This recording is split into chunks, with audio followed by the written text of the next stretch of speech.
Well, hello friends. So in today's video, I will try to relate whatever we have done on qubits to the density operator corresponding to them.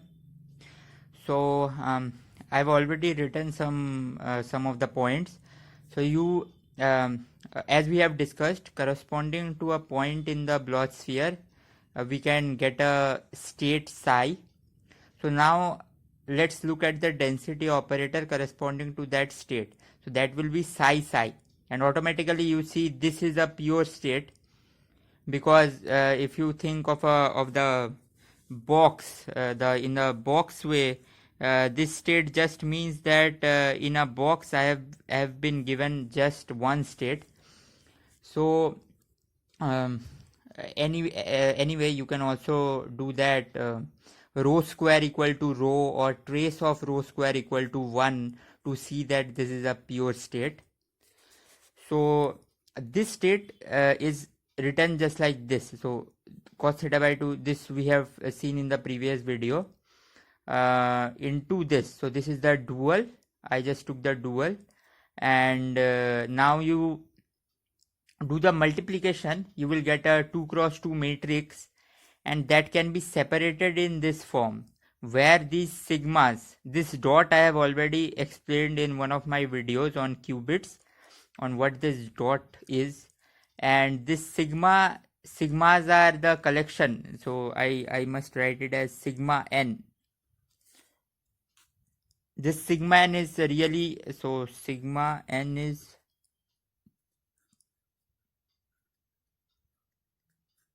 are the three Pauli matrices.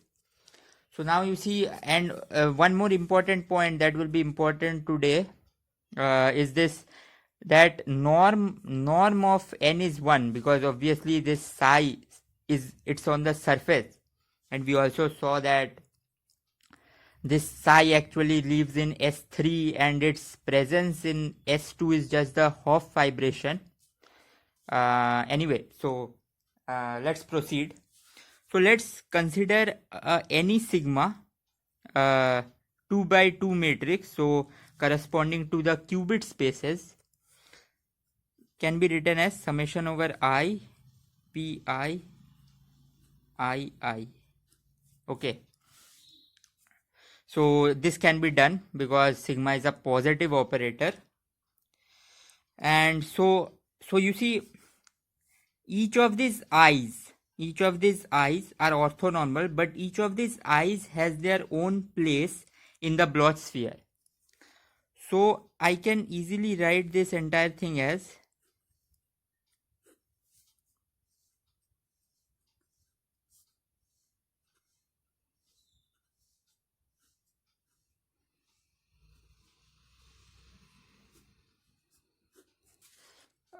okay. So I just did this part. So look at this part.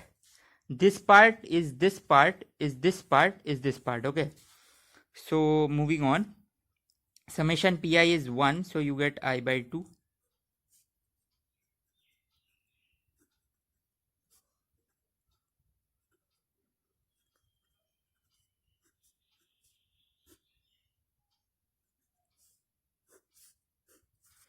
Okay, so you see, now what you can do is you can define a new vector. It won't be this Bloch sphere vector, but you can define a vector. So you can define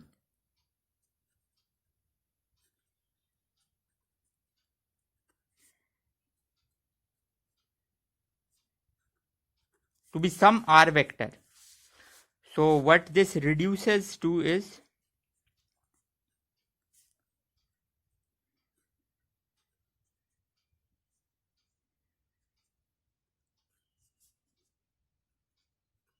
you see, the r vector need not be unitary, need not be of magnitude 1. Okay, so that's what we will see now.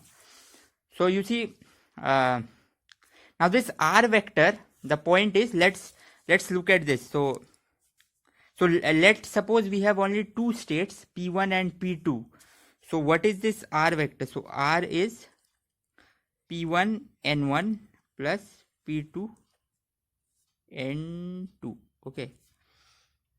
It's P1 N1 plus P2 N2. Okay. Yes.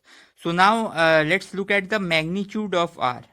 That's nothing but under root square of this. N1 N2 are the vectors of Bloch sphere.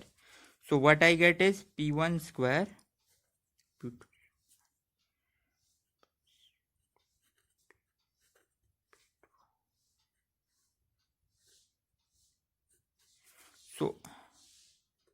So this theta is the relative angle between N1 vector and N2 vector.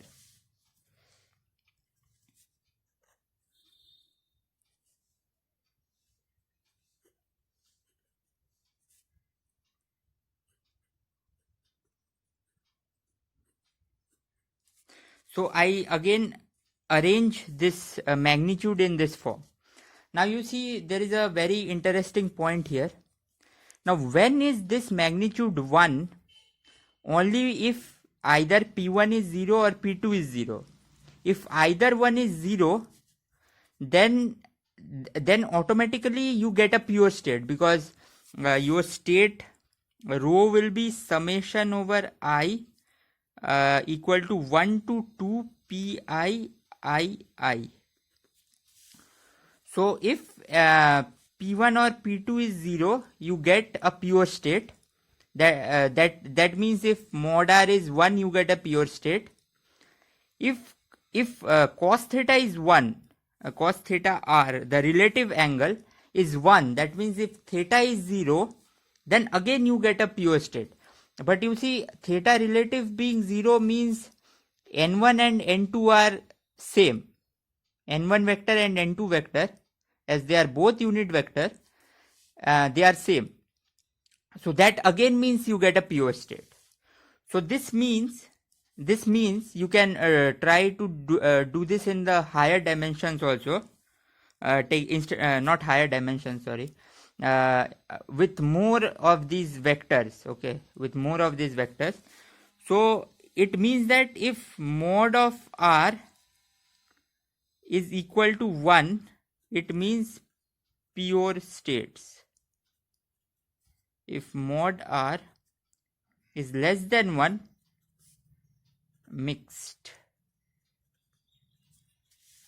So now you see the density operator formalism of Bloch sphere is a very interesting picture, because it not only holds information on the surface of the sphere, but it actually holds information over the entire volume of sphere. So this is the Bloch sphere. You got your X, you got your Y, you got your Z. Okay. So here you have the 0 state, here you have the 1 state, and okay, so that's this is all right. So in density operator formalism, every pure density operator of dimension 2 stays on the surface of this space. So on the surface you have pure states, and they correspond to magnitude of this vector, this R vector equal to 1. And any vector, any state that has R less than 1 stays inside. So this state, it's inside the sphere. This is inside, this is inside. They all correspond to mixed state. One of the state is important. I will just mention it. That is I by 2. So the state I by 2 can be written as half 0 0.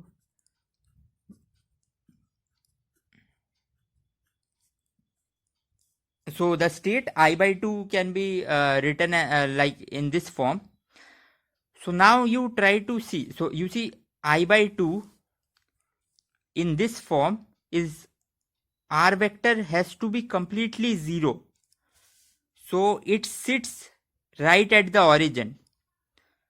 So the origin is I by 2, and so or that's why I by 2 is called maximally mixed. Maximally mixed. And intuitively you can see this, because with this I by 2, if you measure 0 or if you measure 1, in both the cases, what you will see, you will get probability half. So there is equal probability of getting 0 as well as 1 whenever you measure this state.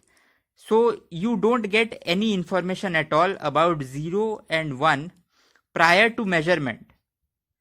So this is all.